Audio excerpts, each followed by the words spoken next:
So we know that Luke gave Annabeth the bronze dagger that she's been carrying with her since she was 7, but the full history of the knife is actually so much darker than the main series shows. So today let's talk about not just how Luke got the knife, but where it was before that and the true nature of the curse and what was placed on it.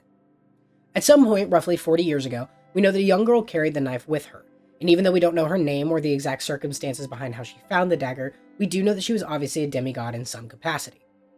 Unfortunately, little is known of the dagger's first owner, but we do know that while on her travels, she met a son of Apollo by the name of Halcyon Green. But Hal, as he's called in the demigod diaries, wasn't a normal son of Apollo. He had inherited the rare gift of prophecy, and could look into the individual futures of the people he met in order to get some hints into their fate. Hal was warned from a young age not to share this gift, and was cautioned by Apollo himself that he was to stay silent when it came to reading the future. He was not an oracle, and Apollo made sure that he knew that. One fateful day, however, Hal discovered that this young, unnamed girl was going to die in an accident. But again, the exact nature of the accident was never officially revealed.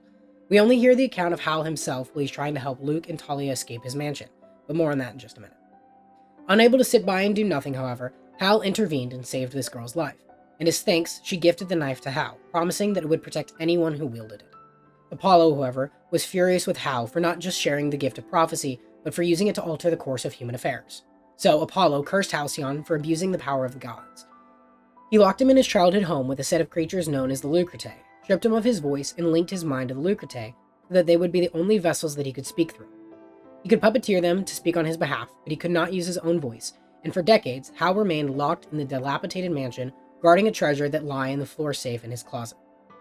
Apollo also forced him to wear snakeskin clothing, the skin of Python, the original guardian of Delphi and Apollo's greatest foe, as a reminder that Hal was not an oracle. The reason why we say that he was in there for about 40 years, even though Hal says that he's lost count, is because we know that the average age that a demigod begins to manifest and develop their powers is in their early teen years. We don't see a lot of adult demigods on the Greek side, and Luke estimates that Hal himself has to be at least 60. If he had been living with this gift for years, then he probably would have to become okay with letting people die. So it simply doesn't seem logical that he was able to go decades without intervening, which means he probably saved this young girl relatively early on into his life as a demigod, probably as a teenager. This would mean that Hal remained locked in his mansion from anywhere from 40 to 50 years, and we know that he has a collection of memorabilia that has been taken from demigods who get lured in here chasing the treasure. All this time, Hal has been complicit in the murder of dozens of demigods who get trapped in the house by the Lucretae, and even though we don't get any direct evidence that he killed anyone firsthand, he was still an accomplice. This means that Annabeth's knife has been in the hands of someone who knowingly sacrificed demigods regularly for years. When Luke and Talia are ensnared, however, it's not because they're hunting what's in the safe. It's because Talia had been following the ram Amalthea, who has led her to safety before. Amalthea was the ram who cared for Zeus after he was hidden away by his mother Rhea in order to evade Kronos' wrath. It was Amalthea who helped her get out of Los Angeles, and later who led her to Luke, so she takes the appearance of Amalthea to be a good omen. Hal, however, finds this out and becomes motivated to help them escape. And so he has a heart-to-heart with Luke by marking in the margins of his journal. He makes Luke promise not to make the same mistakes that he did, and Luke takes this to mean fighting back against the gods for what they do to their children.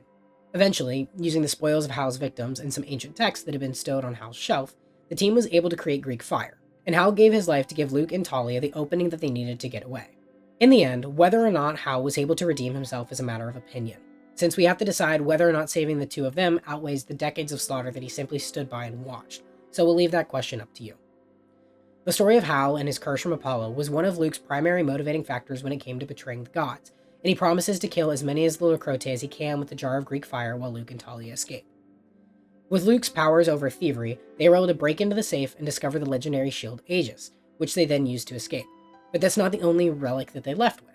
Hal gifted Luke not just his diary, but with the knife he carried for all of those years, promising that it would protect whoever wielded it, and asking him to carry it not in the memory of Hal, who was, and all that he had done, but of that young girl he saved all those years ago. It was her generosity and gratitude that Hal had never forgotten, and he hoped that the demigod to wield the blade would take after her rather than him. That very same day is when he and Talia met Annabeth, and he saw the parallels to what Hal had just said. He saw Annabeth as his chance to make at least something right, to do justice to the young girl by saving another, and swearing not to turn out like Hal. Luke knew that he had the potential to turn out just like Hal, to be a victim to the gods, and to fail Annabeth just as Hal had eventually failed the memory of the girl he had saved, and it was that day that he swore he would not be complacent. He would not sit by and watch demigods suffer at the hands of the gods, and in his own sad way, he was building that future for Annabeth. This was the day that he gifted her the knife, while reciting the same lesson that Hal taught him.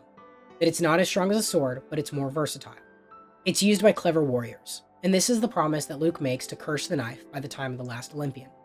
Not only does he break his promise to Annabeth that he will always be her family, but he breaks his promise to Hal, which is one of the motivating factors behind why he turns on the gods in the first place.